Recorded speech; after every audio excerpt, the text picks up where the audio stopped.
que hemos escuchado y la palabra que creemos. Y especialmente cuando enfrentamos situaciones difíciles donde humanamente no vemos salida. Nos debatimos en esa ambigüedad. ¿Creo esta palabra o no la creo? En Mateo encontramos el registro de dos individuos que el Señor retó a que creyeran.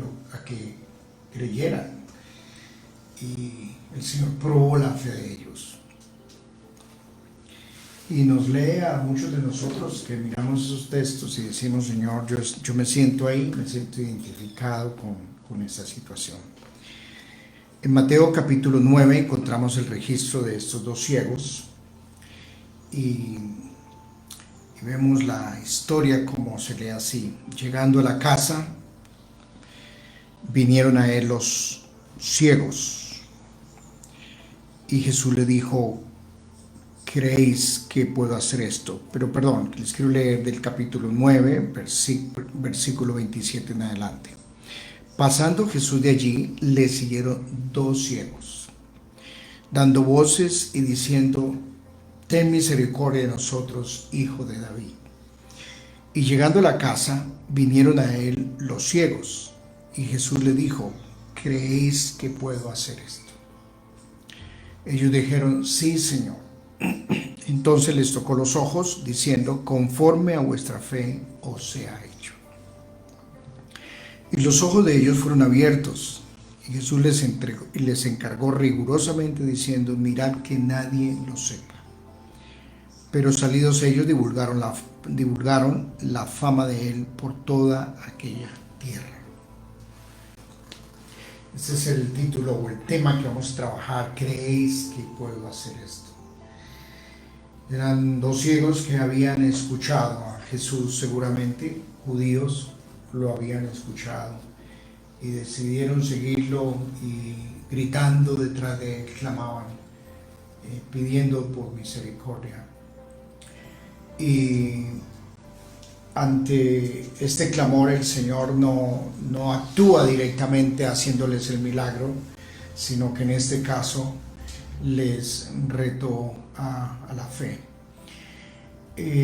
Todos nosotros, como estos ciegos, enfrentamos esas situaciones en la vida en las cuales vemos casos que son humanamente imposibles. No es posible, es romper todas las leyes del orden natural de que un ciego recobre la vista. Y seguramente eran ciegos de nacimiento, no vemos la historia, pero estas personas clamaban por un milagro y por misericordia. Y yo me imagino que es el clamor del desespero de la persona que está cansada de vivir en la oscuridad, la persona que está cansada de vivir de limosnas, está cansado del rechazo, de la miseria, está cansado de vivir en un estado de oscuridad completa y de no ver salida en la vida. La persona que está cansada de vivir de paliativos, de limosnas, de droga, de alcohol, de placer, pero que su mundo es oscuro y no ve salida. Ese es el desespero de alguien que está así clamando. No todos los ciegos clamaron al Señor, pero estos dos ciegos se unieron para clamar.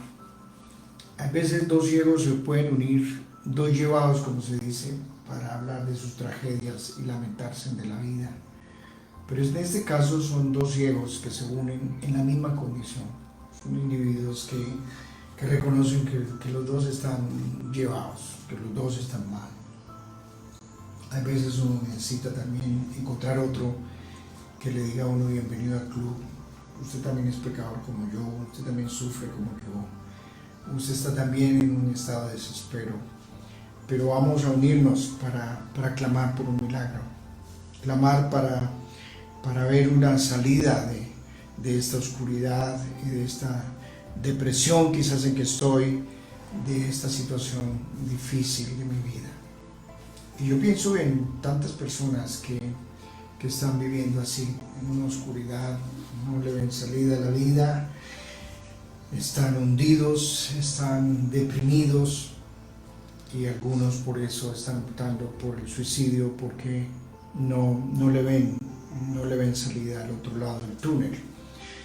Y hay casos que uno se enfrenta en la vida en el cual dice, Señor, humanamente, ¿será que esto es posible? ¿Será que humanamente se puede dar un milagro en mi hogar? ¿Se puede dar un milagro en mi economía? En este caso de la salud que estoy enfrentando. ¿Puedo salir, Señor, de este estado de depresión? ¿Se puede resalvar mi hogar? ¿Se puede pasar algo acá? Situaciones donde vemos que todo ha envejecido. Y ese es el gran reto que tiene que enfrentar, por ejemplo, Sara. Cuando el Señor la reta que crea y ella dice, pero ya estamos viejos, ya ha envejecido todo. Envejeció la fe, envejeció la esperanza, envejecieron los sueños, envejeció todo. Y son estados tenaces en la vida. Y el Señor reta a estos individuos y les hace la pregunta más tremenda, es, ¿ustedes creen que yo puedo hacerlo? Y yo creo que es el reto para todos nosotros, es la pregunta para todos nosotros. Esa situación que usted está viviendo, ¿cree que Dios puede hacerlo? Y la palabra poder es que cree que yo tengo el poder para hacerlo. ¿Por qué? Porque muchos de nosotros podemos seguir a Jesús sin creer y estar en las iglesias, escuchando palabra, pero no necesariamente la creemos. Y ese es el problema con el asunto religioso y con todos nosotros, que podemos llegar a sacar doctorados en el estudio de la Escritura, pero aún así no creerla. Eso me compartía a mí un amigo en Alemania, que me decía, los pastores de acá son pagos por el Estado, son de la iglesia luterana, y ellos predican, enseñan la palabra, pero no son cristianos, ellos no la creen. Y yo conocí doctorados en teología que la enseñaban, pero no la creen. Y el asunto es creerla. Y ahí es donde el Señor reta a esos individuos. ¿Usted cree que yo puedo hacer algo sobrenatural? ¿Cree que puedo hacer un milagro? ¿Creo que puede abrirle un camino donde humanamente es imposible? ¿Que puedo abrirle el cielo? ¿Que puedo hacer cosas sobrenaturales? Ya hoy en día las iglesias se caracterizan entre prácticamente las que creen en milagros sobrenaturales y las que no creen. Y hay iglesias de tradición histórica, pero que dicen que Dios sí hace milagros y sí lo hizo, pero en el pasado. Pero que hoy no. Hoy no actúa. Su situación no va a cambiar. Eso es un determinismo de la vida. Usted va a seguir ciego toda la vida. Va a estar en miseria toda la vida, va a ser un pordiosero toda la vida, va a vivir de limosna de la droga, limosna del alcohol, limosna del placer, pero va a vivir así, ese es su destino. Y parece que a estas personas llegan a comunidades, a iglesias, y lo que escuchan es un mensaje de no esperanza, un mensaje de no salida. Porque uno a veces escucha al predicador y uno dice, bueno, este tipo cree lo que predica. Pero parece que no cree lo que predica. Entonces, el gran reto del Señor a nosotros es un reto a la fe. Ahora, el Señor les dice, ¿usted cree que yo puedo hacerlo? Ahora, las preguntas del religioso a una persona que está mal, que está en crisis, que está luchando por una no salida, las preguntas de nosotros los religiosos o los pastores a veces le haríamos es ¿cuál? ¿Usted es diezma? ¿Usted es pecador? ¿Tiene amigos pecadores? ¿Será que está pagando una culpa? ¿Se está pagando algo que usted hizo mal hecho? ¿Será que es que usted no viene a los encuentros? ¿Será que es que usted realmente no está en el discipulado? Por eso es que usted está mal. Por eso está mal. Y de pronto usted está caminando con otro pecado, asociándose con otro ciego. Entonces, para nosotros los religiosos, inmediatamente apelamos a los hechos de las personas. Jesús no apeló a eso. Jesús no le dijo, bueno, es que ustedes son ciegos, porque es que ustedes son los pecadores, ustedes no son bien fieles, el pasado, las generaciones, ustedes no cumplen con la ley. No, el Señor sencillamente les dijo, ustedes creen. El Señor apeló a la fe, porque todo es un asunto de fe. Todo es un asunto de fe. El Señor le dijo a Sara que creyera, y a Abraham que creyera. El Señor no le dijo, sí, pero es que el trasfondo suyo, usted es un trasfondo pagano, de los caldeos, quién sabe, de ese pasado. No, el Señor dijo, sencillamente créame a mí. Y el gran Abraham queda en el podio de los grandes hombres de la fe, en Hebreos, sencillamente porque creyó. Y ahí es donde está mi lucha. Porque cuando yo tengo una crisis, cuando yo estoy sufriendo con algo, yo digo, Señor, sí, seguramente no me sanas porque es que yo no hice devocional, porque pequé, porque no camino en obediencia, porque no pude diezmar, porque no pude ir a la iglesia. Señor, me estás cobrando. Y nosotros nos damos látigo, nos lo damos y también nos lo dan. Usted está mal por esto y esto y esto. Pero el Señor apela a la fe. Saben que son pecadores, somos pecadores. Saben que el Señor conoce su pasado, conoce su vida, conocía la de los ciegos. No tenía que recordarles qué barbaridades o cómo vivían ellos. El Señor no dice eso. El Señor sencillamente les dice, ustedes creen que yo puedo hacerlo. Pero ante todo apela al carácter del Señor. Puedo, es mi capacidad para hacerlo. ¿O usted en qué pone su fe? ¿En el Dalai Lama, que le dicen su santidad? ¿En Mahoma? ¿En un iluminado? ¿En una energía? ¿O en un Cristo muerto? El Señor le dice, cree que yo puedo hacerlo. Y ahí es donde está, a veces sí está mi problema con la fe. A veces mi problema con la fe se da porque es que yo no lo conozco a Él. Y no necesariamente creo en Él. Y el gran problema de la fe de muchos es una fe que no está alimentada por un conocimiento de Él. Cree que yo puedo hacerlo. Creo en el Cristo resucitado. Creo en el Cristo que sometió los poderes de las tinieblas. Creo en el Cristo que tiene una palabra de poder que me toca y me puede transformar, que puede hacer algo nuevo. El contexto de este texto está hablando de cómo el Señor puede transformar odres viejos. Y lo viejo lo transforma por algo nuevo. ¿Cómo puede hacer cosas nuevas, sobrenaturales en la vida de una persona? Abrirle el cielo y mostrarle su poder y su autoridad para someter los poderes del mal. La falta de fe de nosotros está fundamentada en la falta de conocimiento de quién es Cristo. Por eso, como alguien ha dicho, dime el Cristo que tienes y yo te diré la fe que tienes. ¿Qué clase de fe tienes? Y por eso Él apela a Él. Cree que yo puedo hacerlo. Creen en mi poder. Y creo que ahí es donde yo me debato. Yo cuando apelo a una persona que me ayude, pues yo tengo que saber a quién le pido. Algo que ellos reclamaban acá y gritaban era Hijo de David.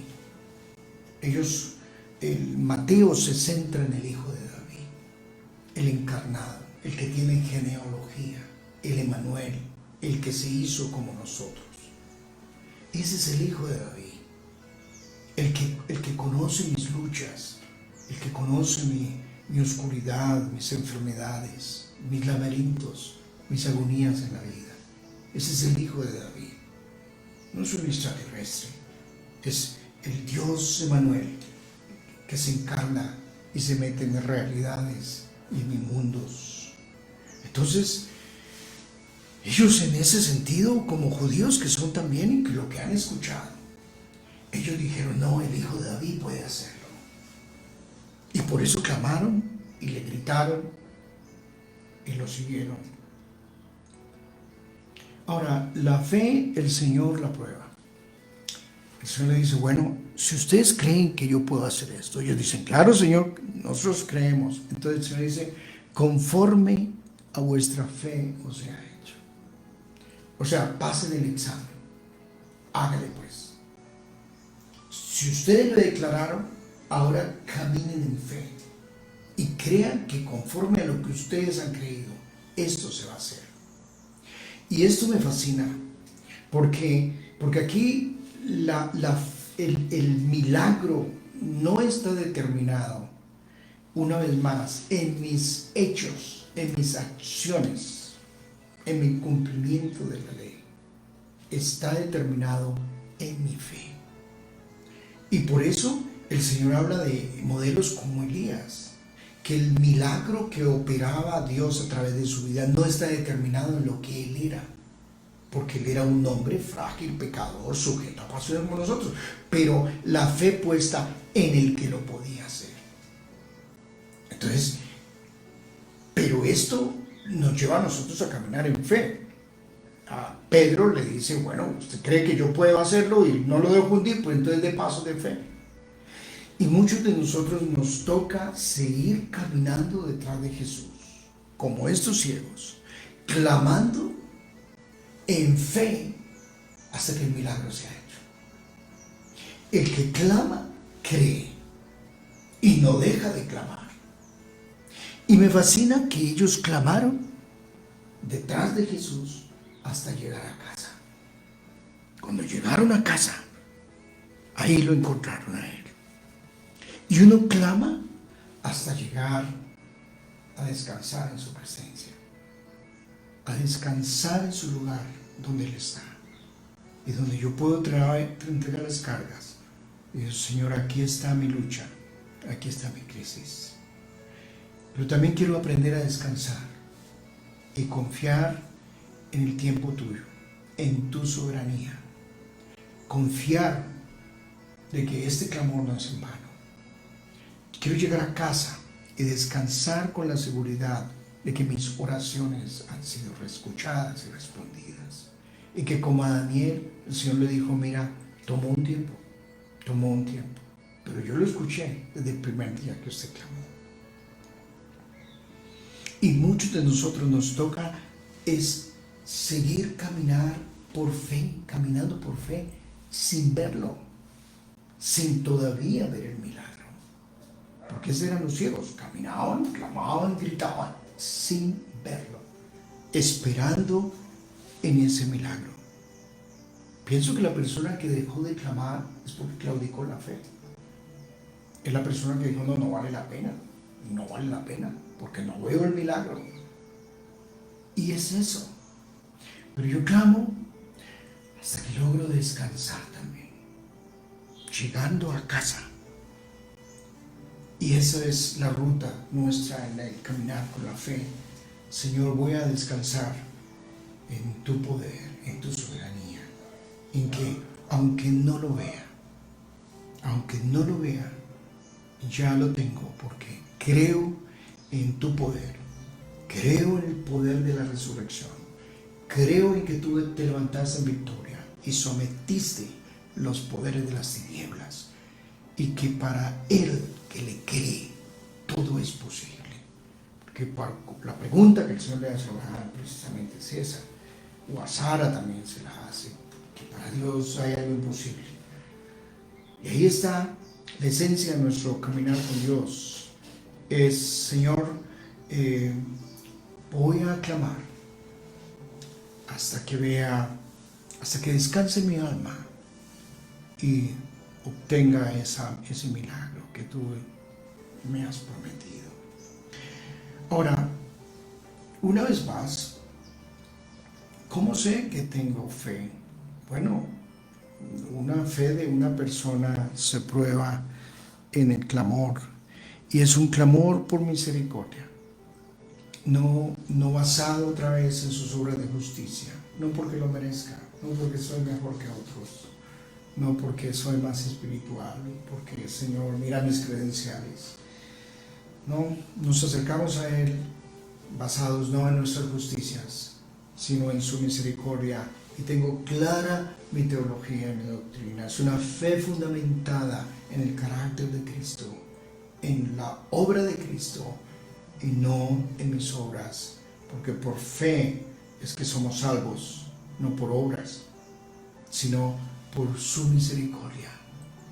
Y el Señor es misericordioso. Yo no clamo a alguien que es cruel, es injusto, que su carácter es terrible y está para castigarme todo el tiempo.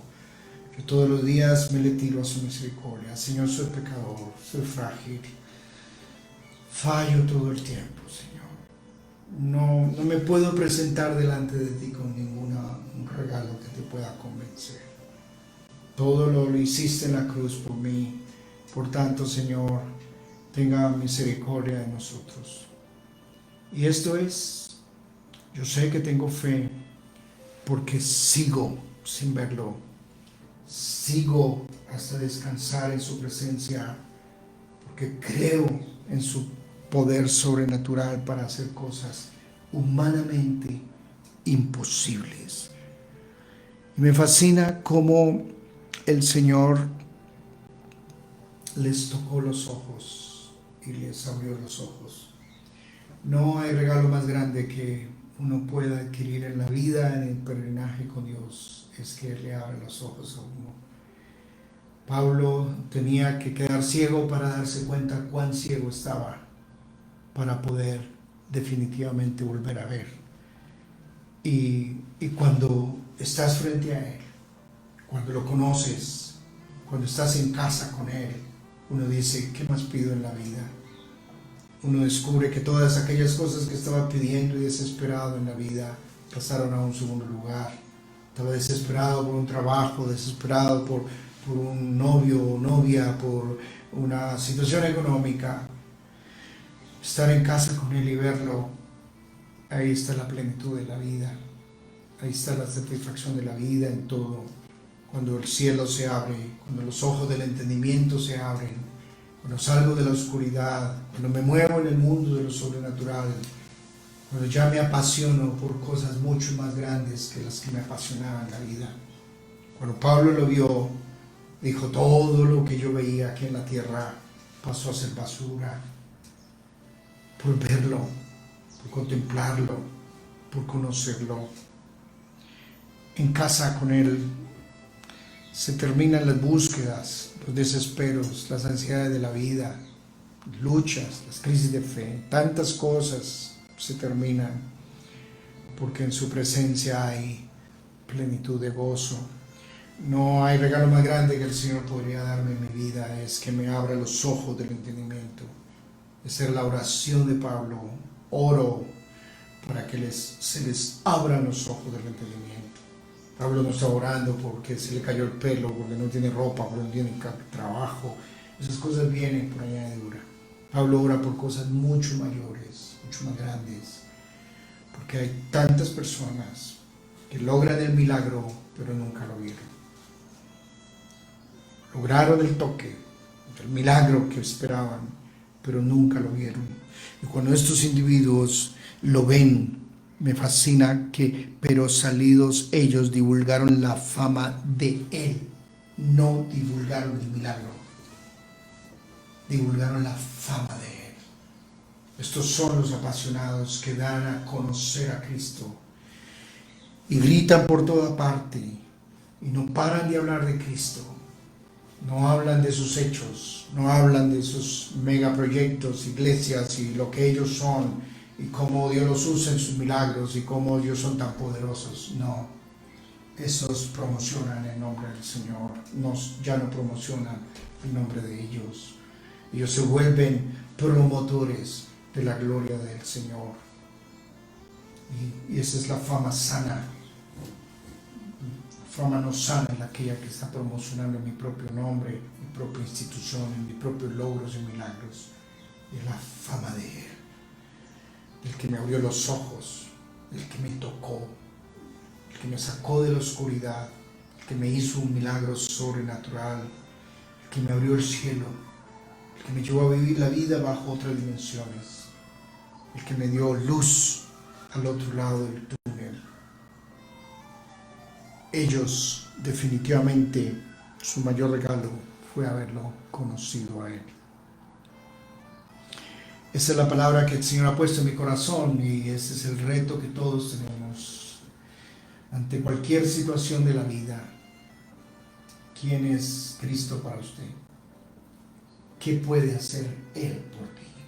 Él no es un Cristo muerto, Él no es un maestro de las religiones orientales, Él no es un Mahoma muerto, Él está vivo y tiene el poder de abrirte el cielo, de hacer algo sobrenatural, de abrirte los ojos.